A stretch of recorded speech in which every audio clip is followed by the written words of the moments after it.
ગુજરાતને ટીબી મુક્ત કરવા માટેના અભિયાન અંતર્ગત ગાંધીનગરમાં આજે આરોગ્ય મંત્રી ઋષિકેશ પટેલ, સચિવ ધનંજય દ્વિવેદી અને આરોગ્ય કમિશનર હર્ષદ પટેલની ઉપસ્થિતિમાં એક કાર્યક્રમનું આયોજન કરવામાં આવ્યું હતું. કાર્યક્રમમાં ઋષિકેશ પટેલે કેટલાક મોટા ખુલાસાઓ કર્યા હતા અને કાર્યક્રમમાં મોટી સંખ્યામાં લોકોએ લાભ લીધો.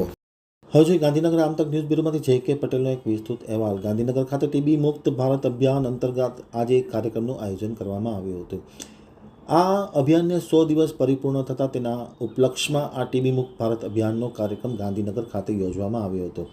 ટીબીના દેશ નિકાલ માટે સતત પ્રયત્નો ચાલુ કરવામાં આવ્યા હોવાની વાત આરોગ્ય મંત્રી ઋષિકેશ પટેલે આજે સમારોહમાં પોતાના ઉદ્બોધન દરમિયાન જણાવી હતી. રાજ્યમાં દરેક દર્દી સુધી પ્રોટીનયુક્ત આહાર પહોંચાડવા માટે સરકાર 100% સફળ થઈ હોવાનો દાવો પણ ઋષિકેશ પટેલે કર્યો હતો. 2025ના અંત પહેલાં ગુજરાતમાં ટીબી નિર્મૂલ તરફ પહોંચી જશે તેવો આશાવાદ આરોગ્ય મંત્રી ઋષિકેશ પટેલે વ્યક્ત કર્યો હતો. તેમણે પોતાના મીડિયા સાથેના પ્રતિભાવમાં નર્સિંગ પરીક્ષા વિવાદ અંગે પણ પેપર ચેક થયા પછી કેન્દ્રમાં માર્ક્સની પેટર્ન જોયા પછી નિર્ણય લેવામાં આવશે અને મેરિટવાળા વિદ્યાર્થીઓને અન્યાય ન થાય તે માટે પણ સરકાર ચિંતિત છે અને સરકાર તેમના હિતમાં નિર્ણય કરશે તેવી વાત કરી હતી.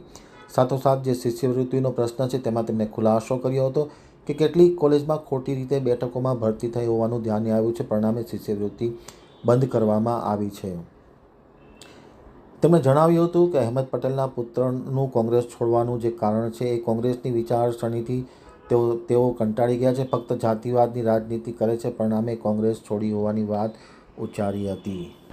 ટીબી મુક્ત અભિયાન અંતર્ગત આજે યોજાનારા કાર્યક્રમમાં આરોગ્ય મંત્રીની સાથે સચિવ ધનંજય દ્વિવેદી, કમિશનર હર્ષદ પટેલ સહિતના અધિકારીઓ ઉપસ્થિત રહ્યા હતા.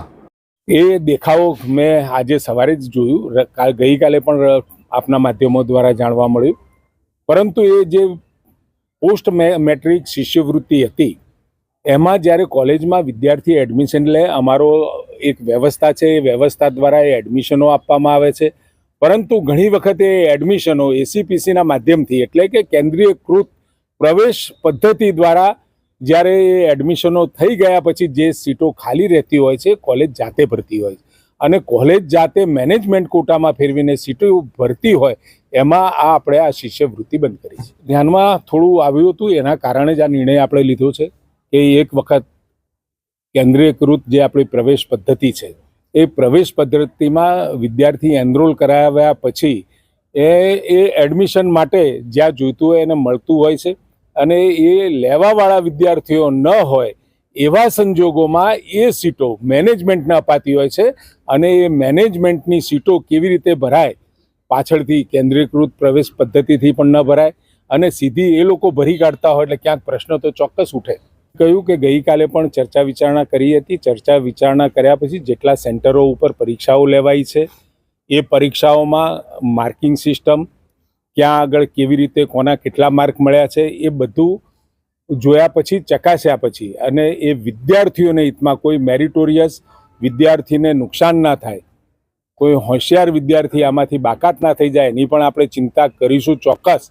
પરંતુ જે પ્રારંભિક તબક્કે જે લાગે છે ABCD પ્રમાણે જે આપણે આન્સર કી હતી એ આન્સર કી પ્રમાણે દરેક કેન્દ્રોમાંથી જ્યાં જ્યાં પરીક્ષાઓ લેવાઈ છે એમાંથી 100 ઉપર 100 માર્ક કેટલાના આવ્યા, 90 થી 100ની વચ્ચે કેટલા આવ્યા, 80 ઉપર કેટલા આવ્યા, આ થોડું વિશ્લેષણ કર્યા પછી યોગ્ય નિર્ણય લેવાશે.